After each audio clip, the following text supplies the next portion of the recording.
Hi rock stars, welcome to our channel. ఈరోజు మనం నవనందుల్లోని ప్రసిద్ధ క్షేత్రమైన మహానంది గురించి తెలుసుకుందాం. ఎవరైనా మన ఛానల్ని సబ్స్క్రైబ్ చేసుకునే వాళ్ళు ఉంటే సబ్స్క్రైబ్ చేసుకోండి.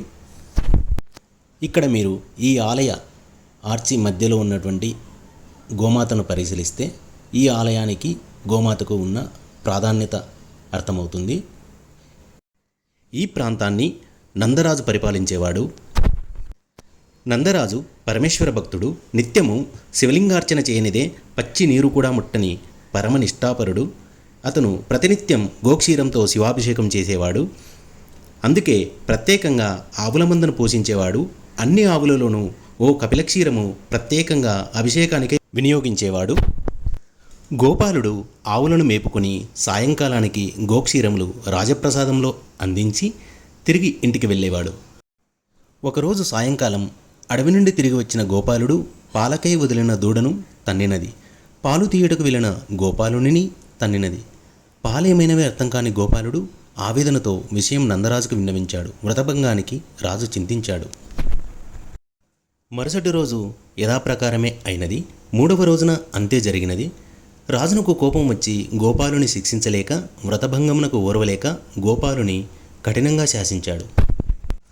ఆవు పొదుగు పిండనిదే పాలు ఎలా మాయమవుతాయి? ఇదేదో చిత్రంగా ఉంది అనుకున్నాడు గోపాలుడు. ఆ ఆలోచనతోనే నిద్రపోయాడు. మరుసటి రోజు విషయం ఎలాగైనా తెలుసుకోవాలనే పట్టుదలతో ఆవుల ముందతో వెళ్ళాడు గోపాలుడు. అన్ని ఆవులను తప్పించుకొని వెళ్ళసాగింది కపిల. దానిని అనుసరించాడు గోపాలుడు. అది వెళ్ళి ఒక పుట్ట వద్ద నిలిచింది. సరిగ్గా పుట్టపై నిలిచింది. వల్మికా గర్భంలో ఓ పసిబాలుని ముఖం కనిపించింది. గోవు ధారగా పాలు పితకసాగింది. జగమంతా ఆకలితో ఉన్నట్లు ఆ బాలుడు ఆ క్షీరాన్ని త్రాగసాగాడు. అద్భుతం, ఆశ్చర్యం, ఆనందం. ఈ ఆలయంలో 3 పుష్కరిణులు ఉన్నాయి. బ్రహ్మ, విష్ణు, రుద్ర పుష్కరిణులు ఉన్నాయి. ఇక్కడ మీరు చూస్తున్న 2 పుష్కరిణులు బ్రహ్మ, విష్ణు పుష్కరిణులు. ఇవి ఆలయం వెలుపల ఉన్నాయి. లోపల వైపున రుద్ర పుష్కరిణి ఉంది. ఇప్పుడు మళ్ళీ మనం కథలోనికి వెళదాం. పాలు పితికిన గోవు తిరుగుముఖం పట్టింది. యథావిధిగా విషయమంతా వివరించాడు గోపాలుడు నందరాజుకు. నందరాజుకు విషయం అర్థం కాలేదు. ఆశ్చర్యంతో విషయమంతా విన్న తర్వాత ఆ రోజు రాత్రి 4వ జాములో పరమేశ్వరీ సహితుడైన సాంబశివుడు నందరాజుకు కలలో ప్రత్యక్షమైనాడు. నందరాజా, నీవు ధన్యుడవు. నీ రాజ్యము ధన్యము. నీ గోవు గోపాలుడు ధన్యులే. ఆ పాలు తాగిన పసిబాలుడు ఎవరో కాదు, నేనే.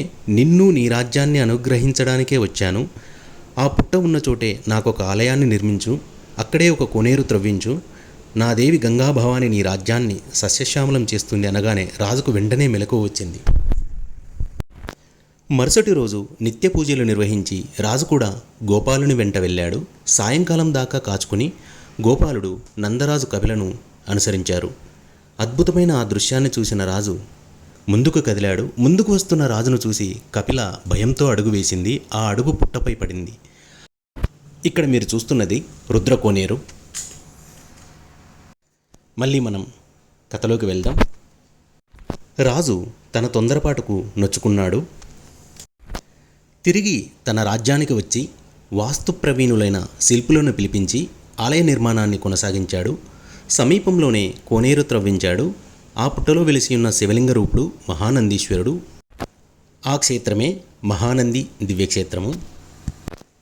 ఇక్కడ గల స్వామి మహానందీశ్వరుడు, అమ్మవారు కామేశ్వరీదేవి. ఇక్కడ మహానందీశ్వరాలయం 7వ శతాబ్దం నాటిది. ఈ ఆలయ శిల్పశైలిని బట్టి ఇది బాదామి చాళుక్య చక్రవర్తి వినయాదిత్యుని పాలనా కాలం నాటిదని అంచనా. ఇచ్చట గల శివలింగం ఆవు గిట్టపడడం వల్ల ఎత్తుగా కాక కొంచెం తప్పటగా ఉంటుంది. ఇక్కడ ఇంకా ప్రధానంగా తెలుసుకోవలసినది, ఇచ్చట శుద్ధ స్ఫటిక వర్ణంలో కనిపించే జలం, జలజలా ప్రవహించే దృశ్యం మహానంది ప్రత్యేకత. ఈ పుష్కరిణులు విశ్వబ్రాహ్మణ శిల్పుల పనితనాన్ని తెలియజేస్తుంది. ప్రధాన ఆలయానికి, ఆలయ ముఖద్వారం గోపురానికి మధ్యలో ఉన్న పుష్కరిణిలోనికి స్వచ్ఛమైన నీరు ఎల్లవేళలా గోముఖశిల నుండి ధారావాహకంగా వస్తుంటుంది. ప్రధాన ఆలయంలోని లింగం క్రింద భూమిలో 5 నీటి ఊటలు ఉన్నాయి. లింగం క్రింద నుండి నీరు ఊరుతూ ఉంటుంది. ఆ నీరు పుష్కరంలోనే బయటకు కనిపిస్తుంది. అందులోనికి వచ్చిన నీరు గోపురం ముందున్న 2 గుండాల ద్వారా బయటికి పారుతుంది. ఈ నీరు బయటికి ప్రవహించే మార్గాల అమరిక వలన పుష్కరిణిలో నీరు ఎల్లప్పుడూ ఒకే స్థాయిలో నిర్మలంగా పరిశుభ్రంగా ఈ నీరు ఎంత స్వచ్ఛంగా ఉంటుందంటే నీటిపై కదలిక లేకుండా ఉంటే నీరు ఉన్నట్టే తెలియదు. ఇక్కడ మీరు చూస్తున్నది టీటీడీ వసతి సముదాయం. ఇక్కడ దాదాపుగా 28 గదులు ఉన్నాయి. గది అద్దె దాదాపుగా 200 రూపాయల వరకు ఉంటుంది. ఇక్కడ మీరు చూస్తున్న చెట్టు పేరు కదంబ వృక్షం. ఇది గుడికి ఎదురుగా ఉంటుంది. ఈ చెట్టు చుట్టూ ప్రదక్షిణ చేసి మనసులో ఏదైనా కోరిక కోరుకుంటే తీరుతుందని ఇక్కడ భక్తుల విశ్వాసం. ఇప్పుడు మనం మహానందిలోని గోశాలను దర్శిద్దాం. ఇక్కడ చూస్తున్నారు కదా, ఇది మహానంది దేవస్థానం వారు నిర్వహిస్తున్నటువంటి గోశాల. లోపలికి వెళ్దాం పదండి. ఇక్కడ సుమారుగా 200 నుంచి 300 గోవులు ఉన్నాయి. ఇక్కడి గోశాలలోని ఆవు పాలను ప్రతిరోజు స్వామివారి అభిషేకానికి ఉపయోగిస్తారు. ఇక్కడ ఇంకొక ప్రధాన అంశం నవనందులు. కార్తీక మాసంలో సోమవారం రోజున నంద్యాల చుట్టూ కొలువై ఉన్న నవనందుల దర్శనం జన్మజన్మల నుండి వెంటాడుతున్న పాపగ్రహ దోషాలన్నీ పటాపంచలవుతాయని పెద్దల నానుడి. సూర్యోదయం నుండి సూర్యాస్తమయం లోపల ఈ క్షేత్రాలన్నింటినీ దర్శిస్తే అన్ని దోషాలు తొలగి కుటుంబంలో ఆయురారోగ్యాలతో కూడిన కోరికలు ఇట్టే తీరుతాయని భక్తుల ప్రధాన విశ్వాసం. 14వ శతాబ్దం నందన మహారాజు కాలంలో నవనందుల నిర్మాణం జరిగిందని పురాణాలు చెబుతున్నాయి.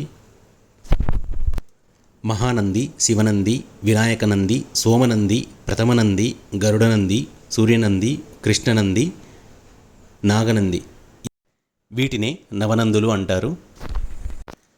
నంద్యాల నుండి మహానంది సుమారుగా 21 కిలోమీటర్లు ఉంటుంది. ప్రతి గంటకి బస్సు సౌకర్యం కలదు. మీకు ఈ వీడియో నచ్చినట్లయితే లైక్ చేయండి, షేర్ చేయండి, సబ్స్క్రైబ్ చేయండి. Thank you for watching.